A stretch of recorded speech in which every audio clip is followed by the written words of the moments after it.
partir el día de hoy estamos viendo el tema de tres seres espirituales. La semana pasada vimos la introducción del tema de tres seres espirituales. Dijimos que toda la Biblia, toda la Escritura habla de solamente tres seres espirituales.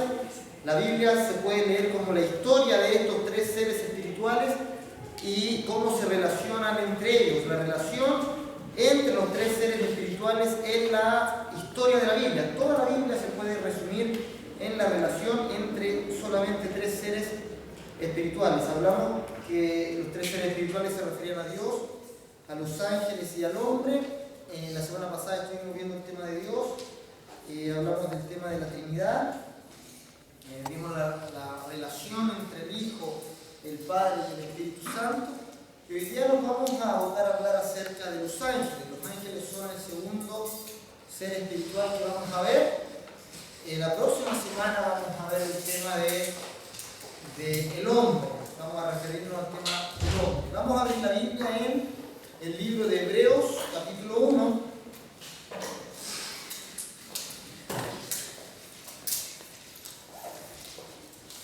Hebreos capítulo 1 es muy importante para entender el tema de los ángeles porque hace la comparación entre Cristo y los ángeles. O sea, Hebreos 1 es muy importante para poder entender la relación entre Dios y los ángeles.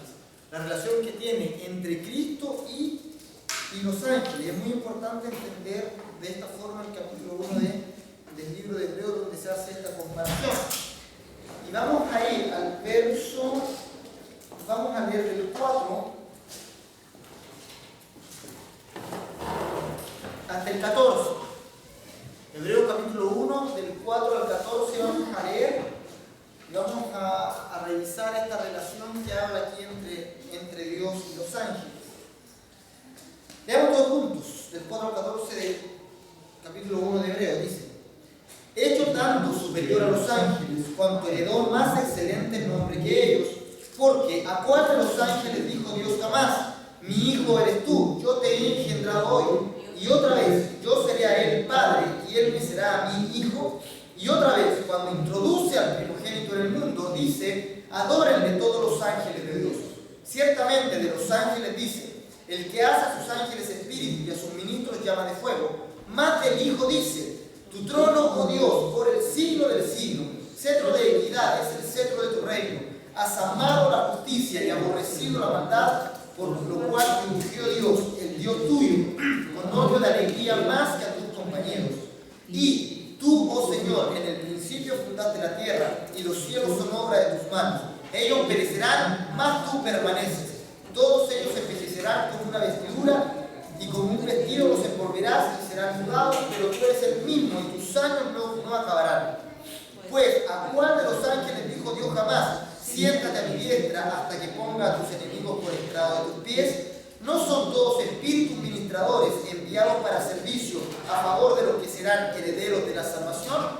Entonces acá hace claramente una gran diferencia entre el Hijo de Dios, que tiene naturaleza de Dios, ¿verdad? Dice que del Hijo dice: tu trono, oh Dios, por el siglo del siglo, hablando de la naturaleza divina del Hijo de Dios, hablando de la naturaleza de la propia naturaleza del Hijo, que es la naturaleza de Dios por ser engendrado de Dios. ¿Verdad? Lo vimos en la clase pasada. Él es el único engendrado, es el monogenes, el único que ha sido engendrado de parte de Dios y no hay más. El Hijo tiene que ver con la obra de la creación. Aquí dice que del Hijo dice: los cielos son obra de tus manos. Tú, Señor, en el principio fundaste la tierra y los cielos son obra de tus manos.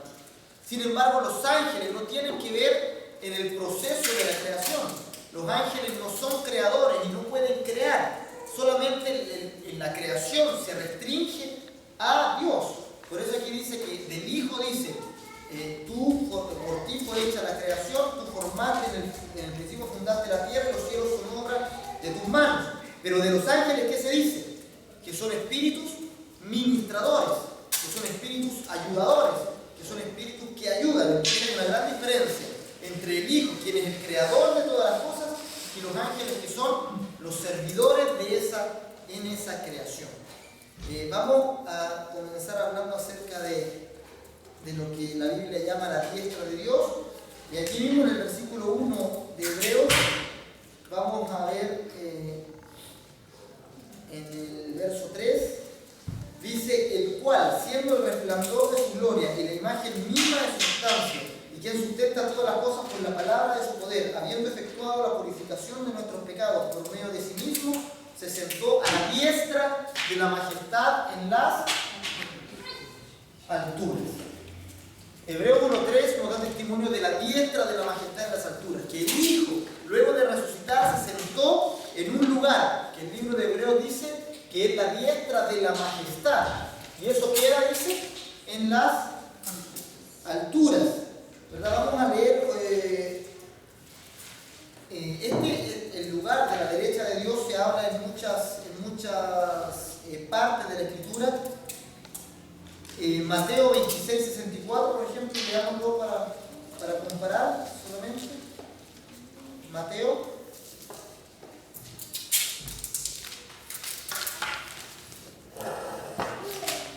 26:64.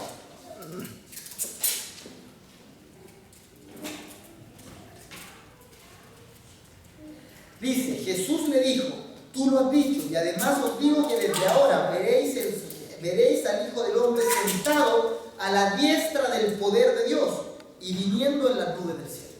Entonces Lucas le llama la diestra del poder de Dios, Hebreos le dice la diestra de la majestad en las alturas. Pero esto, la diestra es la traducción de la palabra dexios. Y dexios, si bien significa derecha, también en el sentido geográfico, significa también un lugar de honor, un lugar de máximo honor, un lugar de privilegio, el lugar más preciado, ¿verdad? Lugar de honor, lugar de privilegio. Y en ese sentido entendemos la diestra de Dios. La diestra de Dios es un lugar, dice, se le dejé en el libro la definición del diccionario teológico, y dice que es un adjetivo, se usa como en forma de derecha en oposición a la izquierda, y metafóricamente un lugar de poder y autoridad, así como un puesto de honor, ¿verdad? Se traduce como diestra. Siéntate, aquí mismo leímos en Hebreo 1, dice: ¿a cuál de los ángeles dijo Dios jamás? Siéntate a mí diestra, hasta que ponga a tus enemigos por estrado de tus pies. Entonces, en este lugar es el lugar donde Dios, es el lugar destinado para el Hijo, pero es el lugar donde Dios crea a los ángeles. Los ángeles son seres creados en oposición al Hijo, que vimos la semana pasada que era engendrado. Dios crea en este lugar, ¿verdad? En lo que Él llama la diestra de Dios, que nosotros le decimos cielo, que Pablo le llamaba tercer cielo. Ahí crea a los ángeles y los crea a todos en un mismo momento. ¿Cómo sabemos que los crea todos en un mismo momento? Porque los ángeles no tienen descendencia y no habla de descendencia de ángeles. No existe la descendencia en los ángeles. El Señor Jesús dijo: los ángeles no se casan ni se dan en casamiento.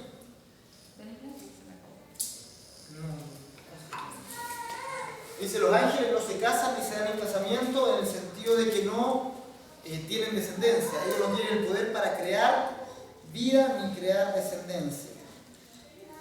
Vamos a ver Hebreos, que leímos Hebreos 1, vamos a ver el verso 7.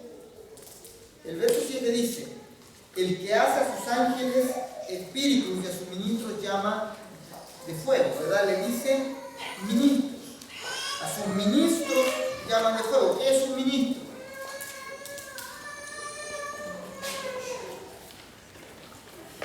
Ministro es un servidor, el sentido de la palabra es un esclavo, alguien que está sometido a la autoridad, a una autoridad mayor, y que está para obedecer esa autoridad. La Biblia nos habla de los ángeles como ministros, como aquellos que obedecen, y dice que están a favor de los que van a heredar la salvación. El Salmo 103, 20, este es Hebreo 1, 7.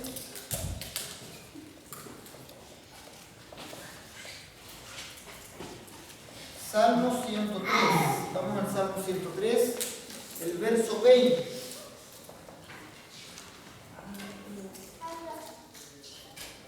Dice: bendecid a Jehová, vosotros sus ángeles, poderosos en fortaleza, que ejecutáis su palabra, obedeciendo a la voz de su precepto.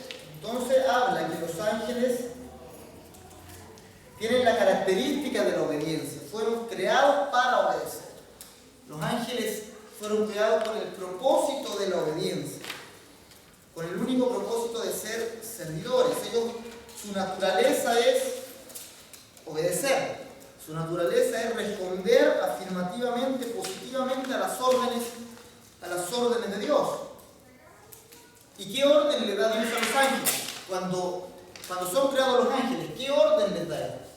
Porque dijimos que son servidores, ¿verdad? Dijimos que ellos prestan obediencia. ¿A quién obedecen los ángeles? A las órdenes de Dios. ¿Y qué órdenes recibieron los ángeles de Dios? ¿Qué orden recibieron? Lo leímos recién. Se lo pasaron.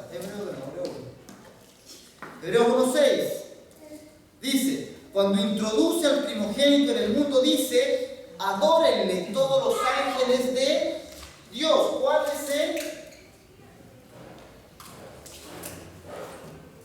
el mandamiento que recibieron los ángeles? Adorar al Hijo. Eso quiere decir servir al Hijo de Dios.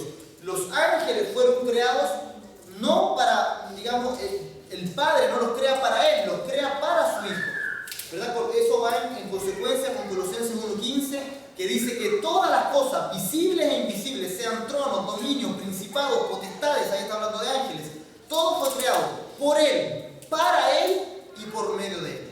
O sea, los ángeles son puestos para el servicio solamente del Hijo de Dios. Por eso aquí dice: cuando introduce al primogénito en el mundo, Él dice: adórenle todos los ángeles de Dios. ¿Y por qué dice cuando introduce al primogénito en el mundo? ¿Qué es ese momento? ¿Qué es lo que habla el momento de cuando introduce al primogénito en el mundo? ¿Se han preguntado eso? ¿Hablará de la encarnación de Cristo? ¿O hablará de un momento antes de la encarnación?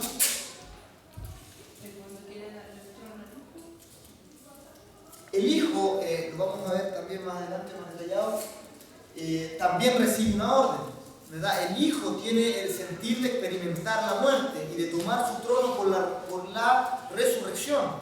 Del Hijo es la idea de la resurrección. El Hijo desea la resurrección y el Hijo tiene el sentir humilde que aparece en Filipenses capítulo 2, que dice que Él no estimó el ser igual a Dios como cosa que aferrarse, sino que se despojó a sí mismo y Él quiso experimentar la muerte y tomar su trono por la resurrección.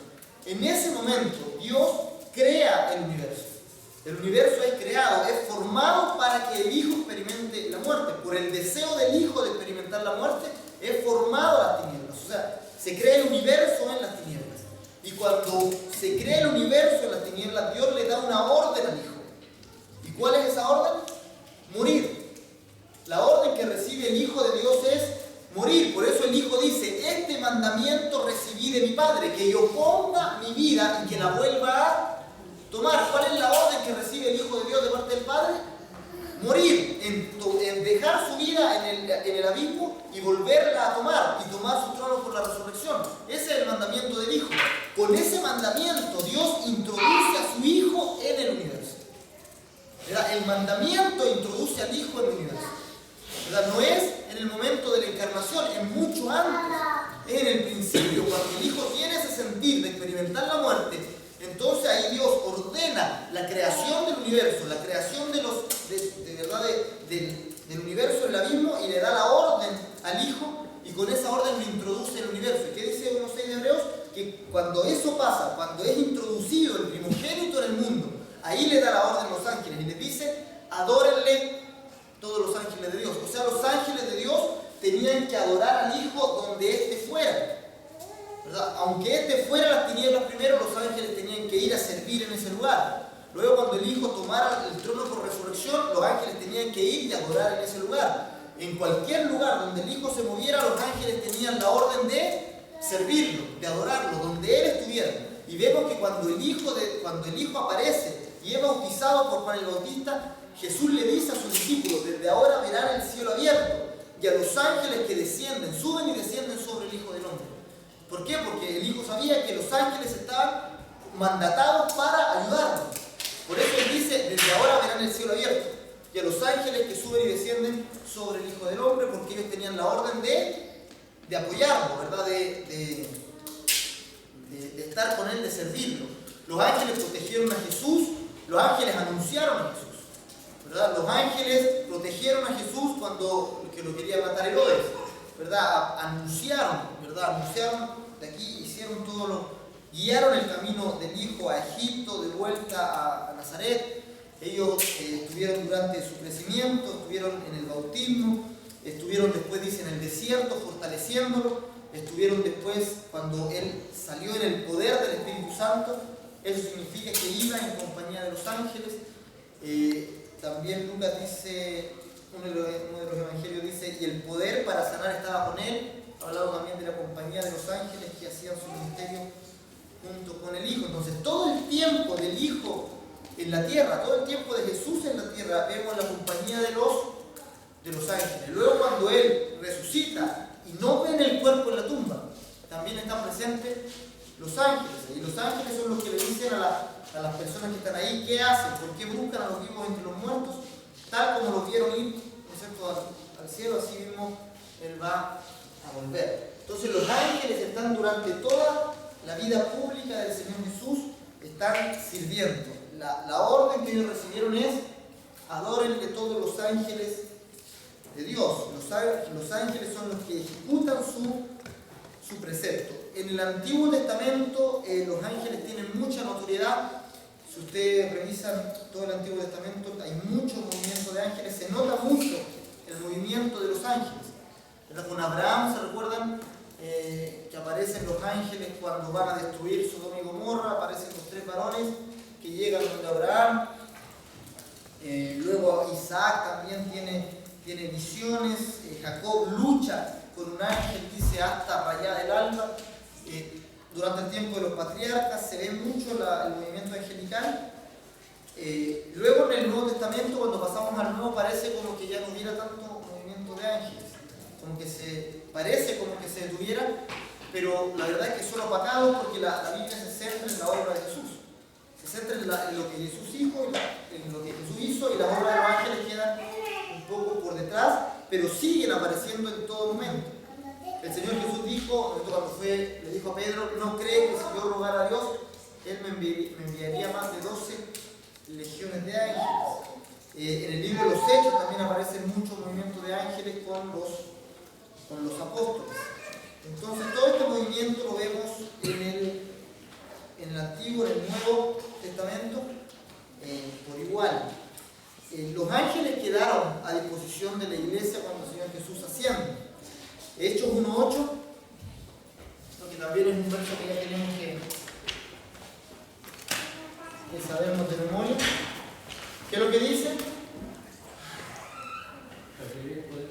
Pero recibiréis poder cuando venga sobre vosotros el Espíritu Santo, y me seréis testigos en Jerusalén, Judea, Samaria y hasta lo último de la tierra. La palabra poder acá no se refiere al mismo Espíritu Santo. Algunos confunden el Espíritu Santo con el poder. Dicen, el poder del Espíritu Santo, y piensan que es una sola cosa. Pero Jesús dijo: recibirán poder cuando venga el Espíritu Santo.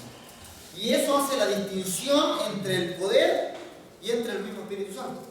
No dijo van a recibir el poder del Espíritu Santo, dijo van a recibir poder cuando venga el Espíritu Santo. Entonces, el poder, cuando se habla de poder en la Biblia, que es la palabra griega dunamis, ese poder que habla la Biblia es presencia de ángeles. Cuando habla de poder, habla de los ángeles. Entonces, cuando ustedes piden poder, ¿qué están pidiendo?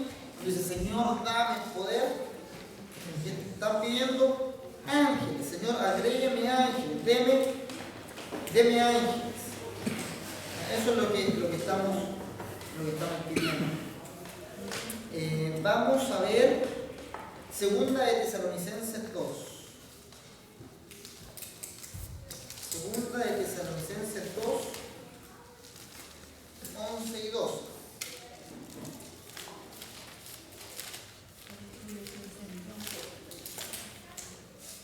Dijimos que cuando la Biblia habla de poder, habla de ángeles, ¿verdad?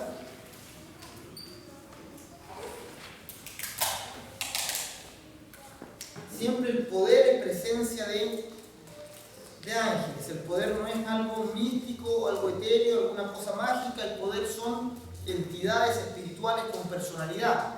El poder es presencia de seres reales, de ángeles.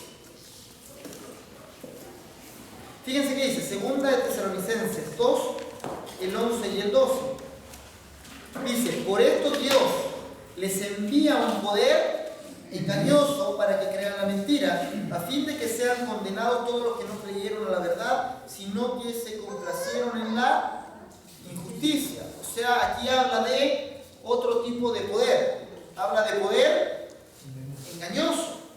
Dice, Dios les envía un poder engañoso, ¿verdad? Ustedes tuvieron en segundo año, estuvieron viendo acerca de los espíritus de seducción, entonces no vamos a ocupar tiempo en definirlos ni nada, ustedes ya vienen con el conocimiento encima, ¿verdad? Pero sepamos que Dios obra con la seducción y con la bendición. Por eso dice, Dios les envía un poder engañoso. O sea, el poder engañoso, el poder para engañar, es Dios quien lo administra. Es Dios quien lo envía, es Dios quien lo quita. Entonces dice, Dios les envía un poder engañoso para que crean la mentira. A los que escogieron la mentira, dice, Dios les envía un poder engañoso para que la sigan creyendo. A ese tipo de ángeles, a ese tipo de poder engañoso, le llamamos espíritus de seducción.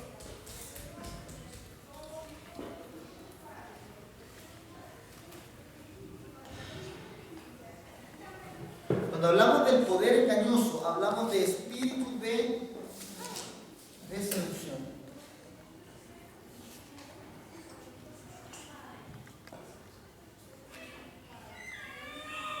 ¿Y qué es el espíritu de seducción? El espíritu de seducción es un ángel, pero es un ángel que se corrompe.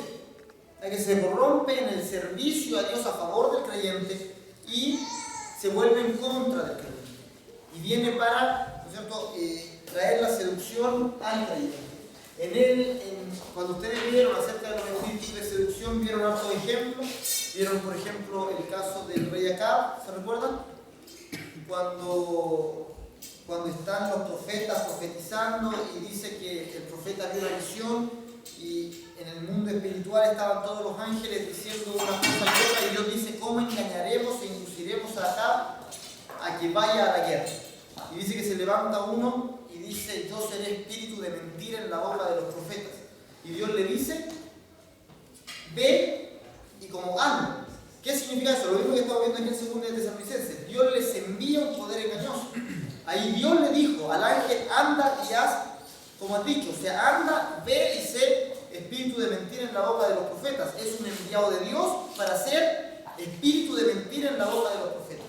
Entonces ese ángel indujo a los profetas a profetizar que él iba a ganar, que Acab iba a ganar en la guerra.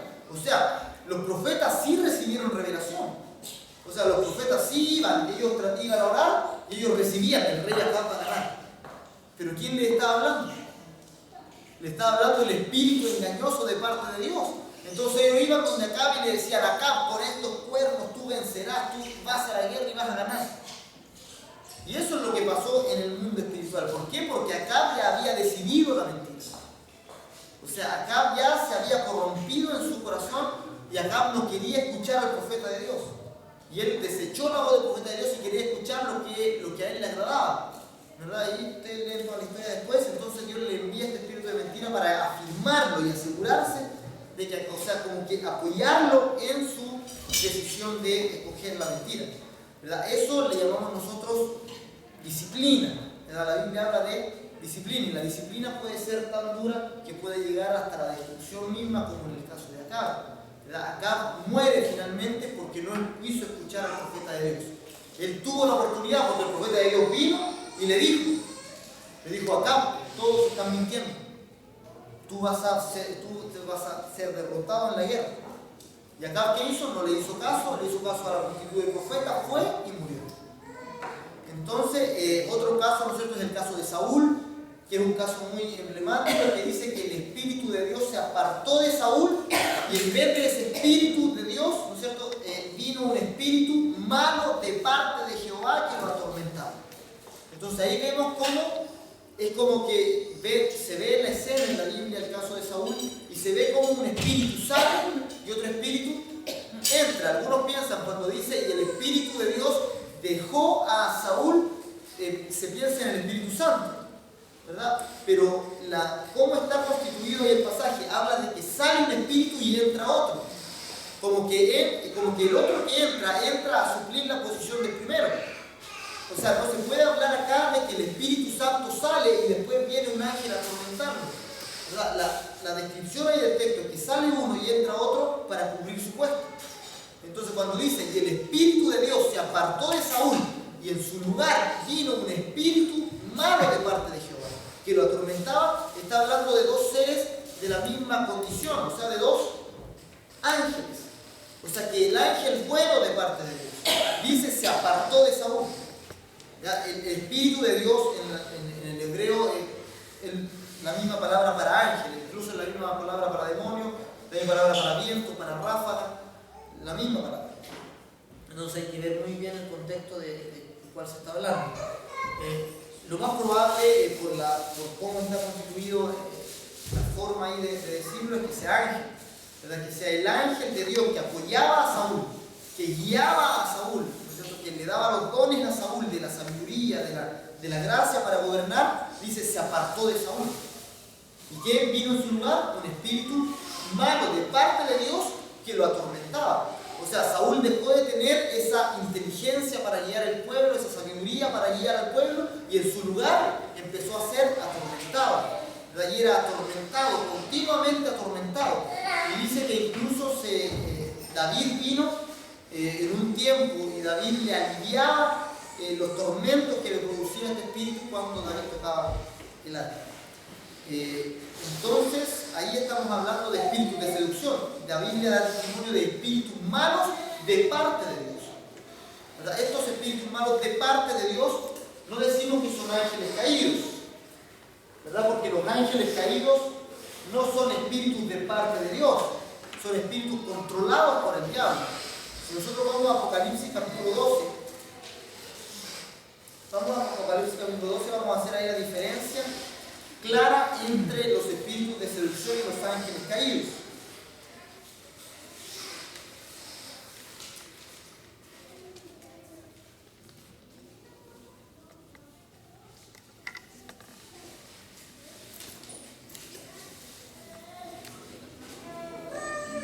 Eh, 12:7 de Apocalipsis dice: después hubo una gran batalla en el cielo. Miguel y sus ángeles luchaban contra el dragón, y luchaban el dragón y sus ángeles. Eso, ahí estamos hablando de ángeles caídos. Cuando hablamos de ángeles caídos, ¿de qué hablamos? De los ángeles que pertenecen al diablo, pertenecen al dragón. El posesivo ahí es muy importante. Y luchaban el dragón y sus ángeles. ¿Qué significa eso? Que el diablo tiene a su disposición a sus ángeles. ¿Qué quiere decir que sean sus ángeles? Que él les ordena que hacer. O sea, él les da mandamiento de qué hacer. Y si él les da mandamiento de qué hacer, ellos no obedecen la voz de Dios. Ya los ángeles caídos no obedecen a Dios. Ya no responden a la palabra de Dios. Ellos responden a la palabra del diablo porque son sus ángeles. Entonces tenemos, por un lado, hay que hacer mucha diferencia. Lo que llamamos ángeles caídos, por un lado, que son los ángeles que cayeron, se corrompieron juntamente con el diablo en el cielo, ¿verdad? Vamos también a revisar con más detalle más adelante el proceso de cómo caen, del por qué caen, de qué es lo que genera, ¿verdad?, en ellos el oponerse a la orden de Dios. Los ángeles caídos son los que caen juntamente con el diablo. En el principio, ellos se corrompieron en el cielo. Ellos, en el lugar donde se corrompieron, en el cielo, en esa diestra de Dios, en el Texios, en el cielo, en el mundo espiritual, ahí se corrompen los ángeles caídos. En ese lugar se corrompen. Y cuando se corrompen, son lanzados al universo, son lanzados a la tierra. Eso es lo que dice Judas capítulo 6. Judas versículo 6. ¿Verdad? Judas 6 dice que los ángeles que no guardaron su dignidad, sino que abandonaron su propia morada, fueron lanzados a las tinieblas, guardados para juicio. Ya leamos, ¿verdad? Uno antes de Apocalipsis.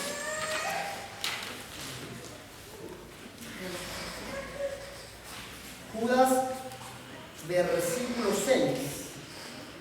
Dice, y a los ángeles que no guardaron su dignidad, sino que abandonaron su propia morada, los ha guardado bajo oscuridad en prisiones eternas para el juicio del gran día.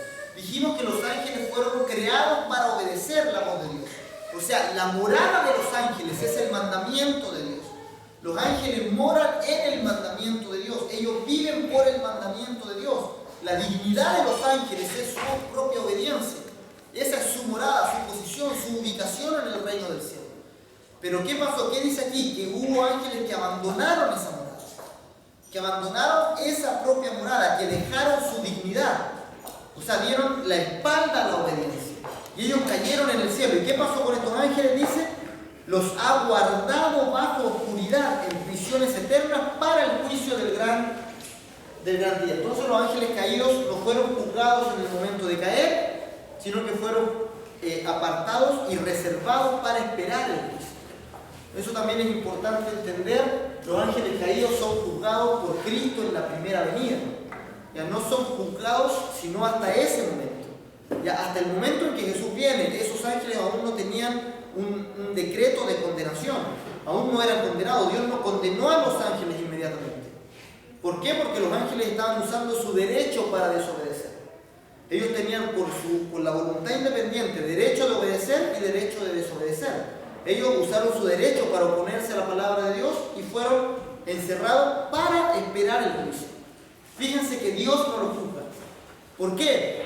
Porque Dios crea a los ángeles para el Hijo de Dios. ¿Y quién debía juzgar a los ángeles? Solamente el Hijo de Dios, para quienes los ángeles habían sido creados. O sea, Dios cuando crea a los ángeles, los crea para el Hijo. Y Él espera que el Hijo le informe acerca de los ángeles. O sea, que el Hijo juzgue el desempeño de los ángeles. Que el Hijo diga si es que los ángeles están bien o están mal. Dios no se tomó ninguna atribución él mismo. Solamente Él los apartó del cielo por su rebelión, los guardó en las prisiones eternas. ¿Por qué? Porque ahí es donde el Hijo iba a ir a experimentar la muerte. Entonces los reserva en el mismo lugar donde el Hijo va a experimentar la muerte, en ese lugar los encierra, para que el Hijo vaya y el Hijo lo juzgue. Por eso el Hijo dice, para juicio he venido. Él vino para juzgar al diablo. Él vino para juzgar al diablo y juzgar a todos sus ángeles juntamente con Él. Entonces ese es uno de los propósitos de la venida del Hijo de Dios, es juzgar al diablo, ¿verdad? Viene para juzgar. Jesús después dijo, el Espíritu Santo dará testimonio de pecado, de justicia y de juicio. Y dice, y dará testimonio de juicio por cuanto el príncipe de este mundo ha sido ya juzgado. En la era del Espíritu Santo, que es después de que el Señor Jesús tome el trono, la era del Espíritu Santo se da testimonio de que el diablo ha sido ya juzgado. O sea, el juicio, los ángeles caídos esperaron para recibir ese juicio. Si bien cayeron en el principio, esperaron hasta que Jesús viniera para que Él los juzgara. Estos son los ángeles caídos. Los ángeles caídos producen en el hombre la incredulidad.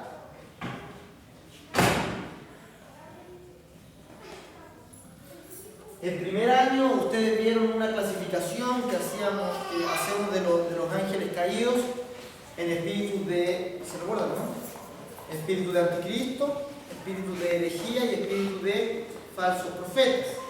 ¿Verdad? Se habla de estas tres categorías dentro de los ángeles caídos, pero generalmente, hablando por lo general, los ángeles caídos producen la incredulidad, generan el apartamiento del hombre de Dios, ¿verdad? Por distintos mecanismos, ya sea por la creación de nuevas religiones o derechamente negando que Cristo vino en carne, negando la venida de Jesús, que son los espíritus de anticristo. Ellos niegan, separan al hombre de Dios, ¿verdad? Ellos son los espíritus de tinieblas para separar al hombre de Dios. Ellos generan incredulidad y ellos generan el juicio. La incredulidad se castiga, Dios castiga la incredulidad con el juicio. La incredulidad Dios la toma a través del juicio.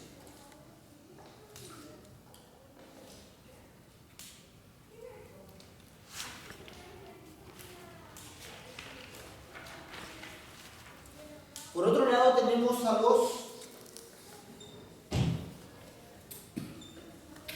los espíritus de seducción.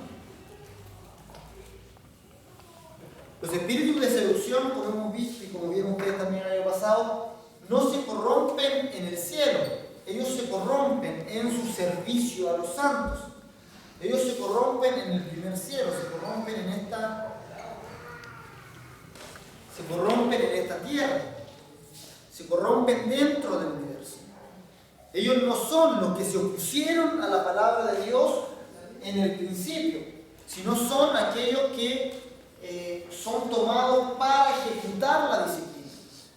¿Verdad? Que como en los casos que vimos, ¿verdad? Por ejemplo, en el caso de Saúl, cuando vimos que el Espíritu de Dios se aparta de él y que viene el Espíritu malo de parte de Dios, es Saúl quien da el chance para que el ángel cambie.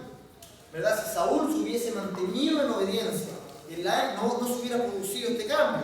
Si Acab hubiera escuchado al profeta que él sabía que era de Dios, tampoco se hubiera producido ese cambio en el mundo espiritual, donde viene un espíritu de mentira en la boca de los profetas y inducen a Acab a ir a la guerra.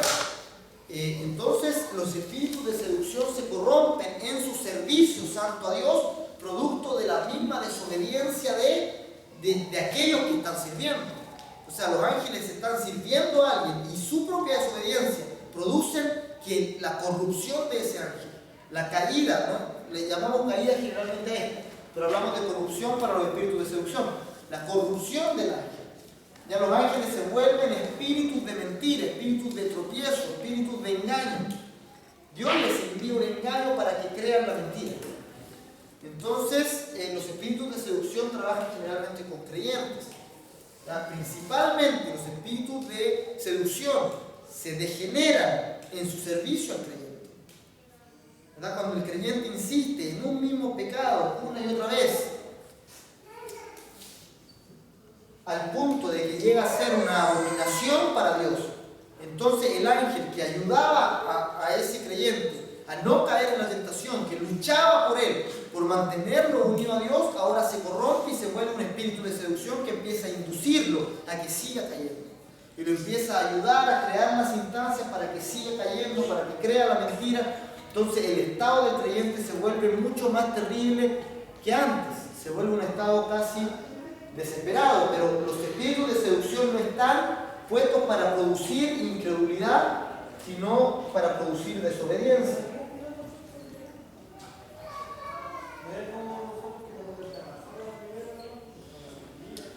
Los creyentes gobernados, o la gente, digamos, la gente en general, gobernada por espíritus de seducción, no es que nieguen a Dios, solo son desobedientes, o sea, no pueden mantenerse en una vida de obediencia. Son constantemente empujados al pecado, empujados a pecar, pero no niegan a Dios, al contrario de aquellos que son gobernados por los ángeles caídos. Hay personas en el mundo, ¿verdad? No estamos hablando ya de creyentes, sino estamos hablando de incrédulos. Los incrédulos están gobernados por los ángeles caídos. Y ellos, los ángeles caídos, producen la incredulidad. Entonces ellos no están buscando ser obedientes a Dios, ellos niegan a Dios, no tienen que ver con Dios. A ellos, los ángeles caídos son quienes los gobiernan, los enemigos de Dios.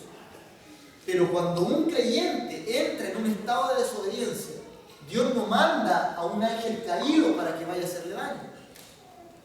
¿Verdad? Sería como entregarle nuestro propio hijo a nuestros enemigos. Imagínense, ustedes tienen una tropa de enemigos que los quieren matar a ustedes. No sé, ustedes ahí en una población se hacen de enemigos y ellos quieren matarlo a ustedes.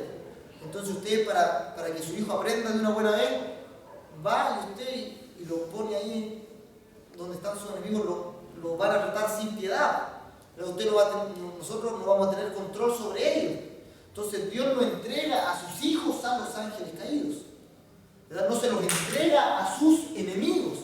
Dios no entrega a sus hijos a los enemigos para que hagan lo que quieran con él. ¿Verdad? Dios lo entrega a ángeles que están encargados para eso, que están a cargo de la disciplina. Y esos son los espíritus de seducción. ¿Verdad? Él hace que el propio ángel que está ayudando se desvíe de su posición para ayudar ahora a la desobediencia, para empujar la desobediencia. ¿Y qué es lo que busca Dios con esto? Que en la desesperación el creyente se vuelva a Dios. ¿Verdad? Busca presionarlo. ¿Verdad? Busca empujarlo más allá. O sea, esto es cómo trabaja Dios. Fíjense ustedes en la parábola. En la parábola el Señor Jesús dijo, hay uno que tiene 10.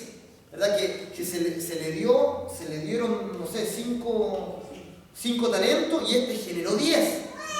O sea, fue uno que tuvo mucho fruto en el reino, pero este otro se le dio un talento y no generó nada, escondió el talento. Entonces, ¿cuál es el juicio de Dios para ellos? ¿Equipara las cosas a Dios? ¿Le pasa talento? No, hace lo contrario. O sea, al que tiene más, le concede más, pero al que tiene poco, le quita aún lo poco que tiene. Así es como trabaja Dios. Entonces, al desobediente, Dios no lo sigue buscando continuamente para que obedezca, sino que llega un punto donde lo empuja más hacia la desobediencia, para que en la desesperación él pueda tomar conciencia y volver a Dios, dependiendo de lo que él elija. Entonces, por eso dice en la Biblia, a los que escogieron el mal, Dios escogió para ellos también escarnios. ¿Verdad? Entonces, la vida de fe, en este sentido, no es de cuidado, ¿ya? Porque la vida de fe es como un motor. O sea, es como que, imagínense que ustedes son un barco, ¿ya? Y ustedes antes de conocer a Cristo, el barco no se movía, ¿verdad? Pero la vida de fe, cuando ustedes empiezan la vida de fe, la presencia de los ángeles, del Espíritu Santo, es como que le ponen un motor al barco y ustedes empiezan a moverse, pero ustedes tienen que llevar el control del barco, ¿verdad? Ese mismo poder que nos puede bendecir, ese poder nos puede destruir, dependiendo de a dónde nosotros dirijamos el timón. Si no somos sabios para agarrar el timón bien, el mismo poder que era para ayudarnos, ese poder, ese dunamis significa fuerza, ímpetu. Ese ímpetu va a hacer que nos estrellemos en contra de la muralla y que el barco se destruya en vez de avanzar. Entonces, los espíritus de seducción son aquellos que Dios pone para empujar más al creyente, hundirlo más, con el propósito de que éste pueda salir en su desesperación y pueda rogar a Dios por el perdón. Los espíritus de seducción producen la desobediencia, y la desobediencia Dios la trata no con juicio, sino con disciplina. El Nuevo Testamento, ¿verdad? El apóstol Pablo dice que Dios, al que ama, disciplina y azota a todo aquel que recibe por hijo. O sea, Dios azota al que recibe por hijo. ¿En qué sentido? En que lo disciplina, en que lo mantiene. ¿Verdad? O sea, todo hijo necesita disciplina. Él dice, va a ser muy difícil que uno se convierta y que ande derechito por sí solo. ¿Verdad? Va a andar derechito un rato y de ahí se quiere desviar. ¿Y qué se hace se empuja de nuevo al camino? Se azota para que vuelva. ¿Verdad? Dice, azota a todo aquel que recibe por hijo. Y ahí, ¿no es cierto?, también se explaya y dice, ¿cuál es el hijo quien se deja sin disciplina? Ese no es hijo, sino un bastardo. Entonces Dios disciplina a todos aquellos a quienes recibe por hijo por su propio bien. Entonces el espíritu de seducción es el encargado de la disciplina, el encargado de ayudar al creyente, pero vean cómo Dios ayuda. ¿Verdad? De repente puede producir problemas este tipo de obrar de Dios, pero toda la Biblia da testimonio de que así Dios obra. De que cuando un hombre escoge el bien, Dios le apoya para que le vaya mejor. Pero cuando un hombre escoge el mal, Dios lo apoya para el mal.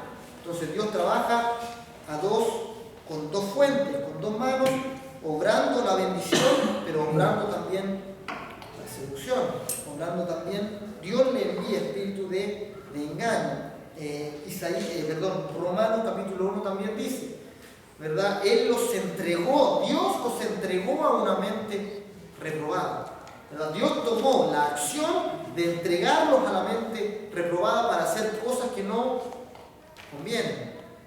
¿Verdad? Entonces esto es la diferencia grande que hay entre los ángeles caídos, que son los ángeles del diablo, que operan en este mundo, operan en los incrédulos, y los espíritus de seducción que se corrompen en el servicio al creyente.